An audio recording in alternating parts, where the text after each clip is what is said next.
Yeşilçam'ın Tontonu, her filmde yüreğimizi ısıtan baba karakteri, bıyıklarını ayrı bir edayla buran Hulusi Kentmen'in hayat hikayesi.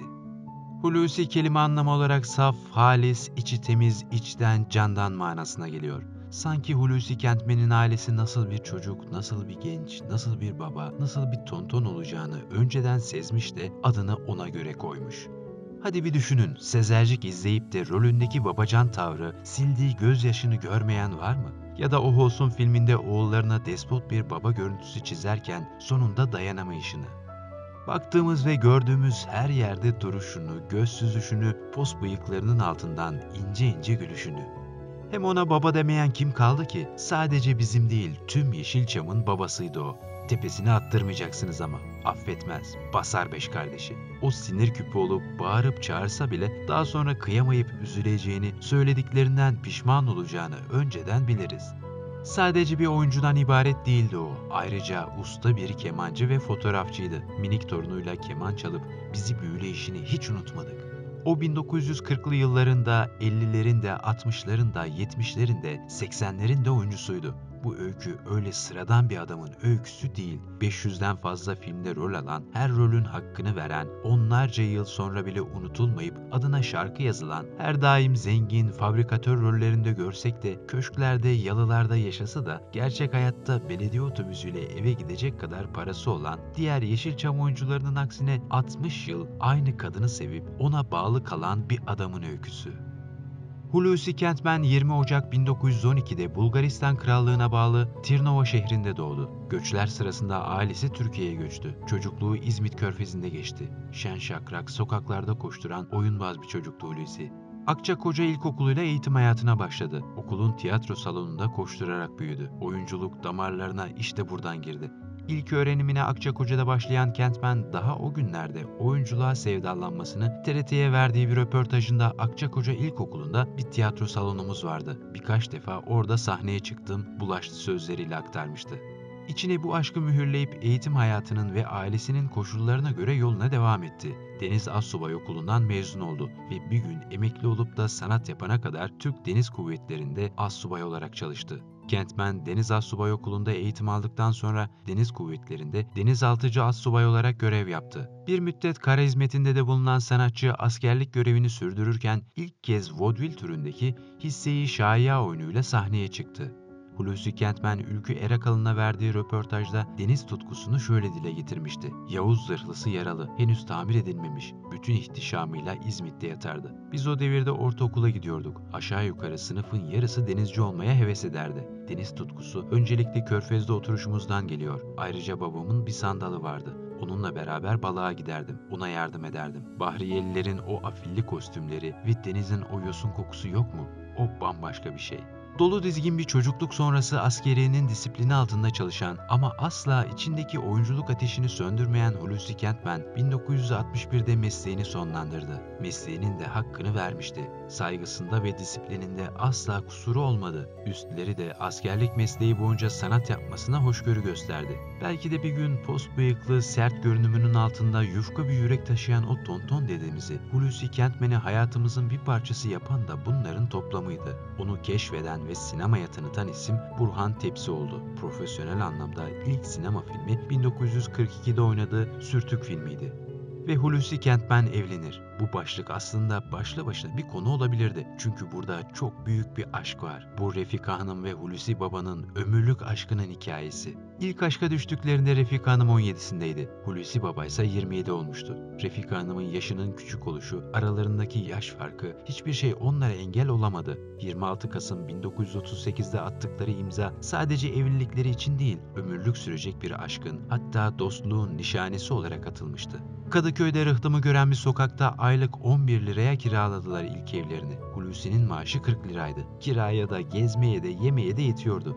Gençlerdi. Belki de Refika Hanım'ın çocuksu yanıydı onları daha genç tutan. Tabii bu hep böyle süremedi. Evlilik böyle bir şeydi işte. Bir süre sonra hayat pahalılaştı. Onlar kendini küçücük hissetmeye başladı. Yine de değişmeyen tek şey kalplerindeki aşktı. Refika Hanım henüz gencecikti, yemek yapmayı bilmezdi. Makarna haşlasa hamur, yumurta kırsa eline yakışmazdı. Ona yemek yapmayı Hulusi Baba öğretti. Her şeyi yaşayarak birlikte öğrendiler. Zamanla Refika Hanım sevdi bu işi. Sonra mutfağının da, evinin de kadını oldu. Mutfakta en çok bamya ve barbunya pişiyordu. Çünkü Hulusi Baba en çok bu yemekleri sever ve patlıcandan hiç haz etmezdi. Hayatta evlilikleriyle beraber rayına oturmuştu her şeye rağmen. Her şey hep kötü kalamazdı ya. İlk evlerinden Küçük Çamlıca'daki tek katlı bahçeli bir eve taşındılar. Zamanla bu ev 2 sonra 3 katlı oldu. Hulusi Kentmen, tonton yanakları, merhametli elleriyle bahçede nefes almayı öğrendi. Meyveler, çiçekler artık yeni meşgalesiydi. 1942'de ruhlarına nefes üfleyen biri daha katıldı aralarına. Ona Volkan adını verdiler. Sonra da Volkan'ın 2 çocuğu. Bizim tonton dedemiz gerçekten de dede olmuştu. Özellikle torunu Ali'ye başka düşkündü. Aşkları her an çoğalıyordu. Yıllar sonra yaşlandıklarında bile azalan bir şey yoktu. Refika Hanım'ın Hulusi Baba'da sevmediği tek şey sigara içmesiydi. Gönlünün sahibini hiç kırmak istemese de sigarayı bırakması 1991'i bulmuştu. Ayrıca Hulusi Baba, Refika Hanım'ı ölesiye sahipleniyordu. Öyle ki bir röportaj sırasında Refika Hanım'a mesleği sorulduğunda ev hanımıyım dediğinde Hulusi Kentmen şu cümlesiyle araya girdi. Hulusi Kentmen'in hanımıyım desene, derdi günü bir adamın eşi olmak olan, hayatını onun üzerine kuran bir kadındı. Ve karşılığını bulduğu için muhtemelen mutlu ölecekti Refika Hanım. Hulusi Kentmen sinemaya ilk adımını atmıştı ancak sahneleri de bırakmamıştı. Yutmuştu sahnenin tozunu bir kere. Öyle kolay değildi bırakması.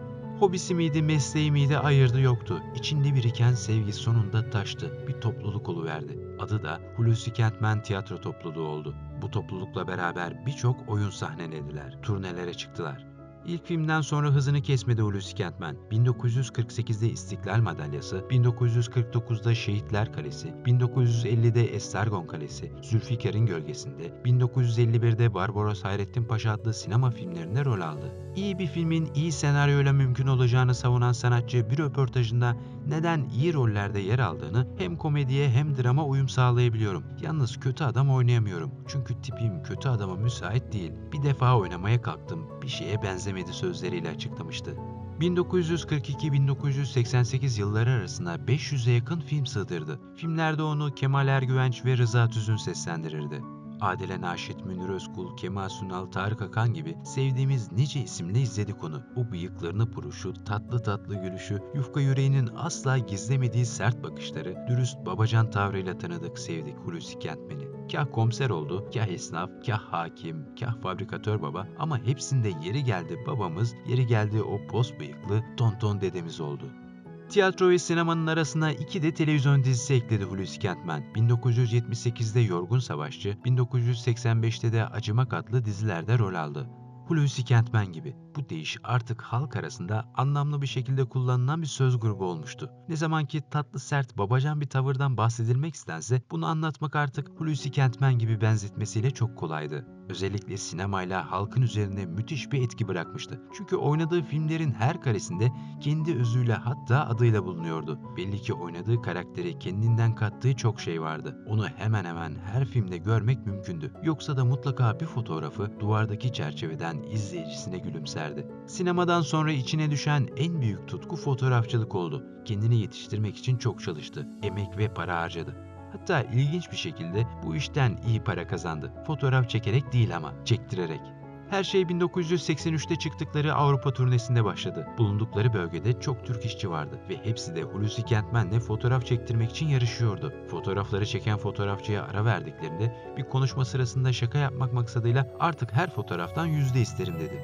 Fotoğrafçı onu ciddiye almıştı ve bundan sonraki her fotoğraf için 2,5 mark vermeye başladı. Günde en az 25-30 poz çekiliyordu ve Hulusi Baba bu olayla bir anda para kazanmaya başlamış oldu. Bunun yanında bir de müzik vardı, keman çalıyordu. Hatta torunu Ali'ye de keman aşkını aşılamıştı. 1980'de de torunuyla TRT'de bir resital verdiler. Yine 1980'de İzmir Fuarı'nda Akasyalar Gazinosu'nda Hülya Koçyiğit'in kadrosundaydı. Keman çalıp parodiller yapıyordu. Tüm bu güzel gülüşlerin ardından Hulusi Kentmen 20 Aralık 1993'te böbrek yetmezliği sebebiyle hayata gözlerini kapadı. Ölümünün ardından Karacaahmet mezarlığına defnedildi. Ülke çok sevdiği, babası bildiği adamı üzülerek toprağa verdi.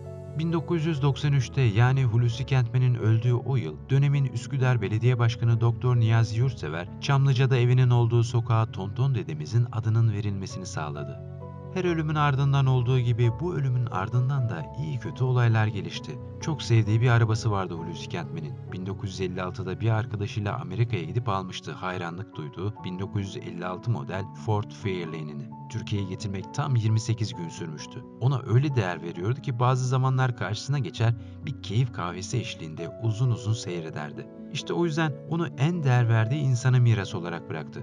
Torunu Ali'ye. Ali'ye aynı zamanda köşkü de bırakmıştı. İlk yaşananlar ziyadesiyle tatsızdı çünkü köşkün miras bırakılışı aile içinde huzursuzluğa sebep oldu. Oğlu Volkan, Hulusi Kentmen'in torunu Ali'ye bıraktığı köşkü alabilmek için oğlunu mahkemeye verdi. Ali bir gün yurt dışına çıkmak istedi. Bu sebepten arabayı satışa çıkardı. İşte bu arabanın hikayesi asıl bundan sonra başladı. Gümüşçülük yapan eski arabalara meraklı Bollu Halil Boyacı bu eşsiz arabayı hemen aldı. Ancak şöyle bir nokta vardı ki bu araba Türkiye'de tekti. Öylesine özeldi ki bazı filmlerde dahi kullanılmıştı. Halil Bey eşsiz bir arabaya sahip olduğunu fark ettiğinde uykuları kaçmaya başladı. Çalınacak diye ödü kopuyordu. Sonunda arabaya özel bir garaj yaptırdı. Ancak gördüğü kabuslar, kalbini sıkıştıran fikirler artık yaşama sevincini almıştı. Arabayı satışa çıkardı.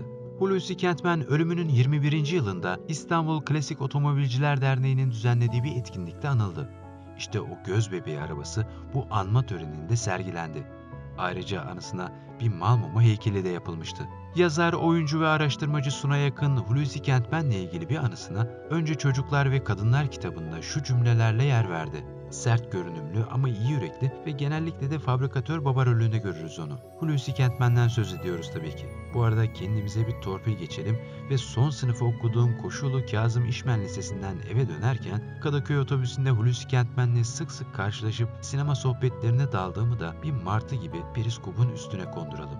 Hulusi Kentmen'in torunu Melek Kentmen, dedesinin ölümünün 26. yılında yazdığı ve ona ithaf ettiği Dedem Hulusi Kentmen isimli kitabı çıkarır. O kitabında şöyle yazar: "Benim de ilk defa duyduğum bir şeyi aktarmak istiyorum. Ben dedemin film setlerine maalesef hiç gitmedim. O setteyken ben genelde okulda oluyordum. Dedemin olduğu set ortamlarında asla kavga çıkmazmış. Çünkü o buna izin vermezmiş. Setlerin emniyetsi bu buydu," diyor konuştuğum herkes. Bir de öğlen yemek aralarında kendi yemeğini yemeden etrafına bir bakarmış. Yemek yemeyen birini görürse hemen ben tokum diyerek kendi yemeğini verirmiş. Yönetmene de benim olmadığım set günlerinde şu çocuklara dikkat edin, aç kalmasınlar diye tembih edermiş. O öldüğünde Türk sineması Tonton dedesini kaybetti. Biz evimize misafir ettiğimiz sıcacık bir gülüş kaybettik. Ama bir yandan da sonsuza kadar var olacağının bir sevinci var içimizde. Çünkü hangi filmini açsak yine o sevecen yanıyla bizi saracağını bilmenin mutluluğunu yaşıyoruz aslında. İşte bu da sinema sanatının bir gücü. Babacan tavrıyla, tonton gülüşüyle, bıyıklarını buruşuyla bir Hulusi Kentmen geçti bu dünyadan. Kendisini saygı ve rahmetle anarken videomuzun sonuna geliyoruz. Diğer videolarımızdan haberdar olmak için kanalımıza abone olmayı ve bildirim zilini açmayı unutmayın. Sağlıkla kalın.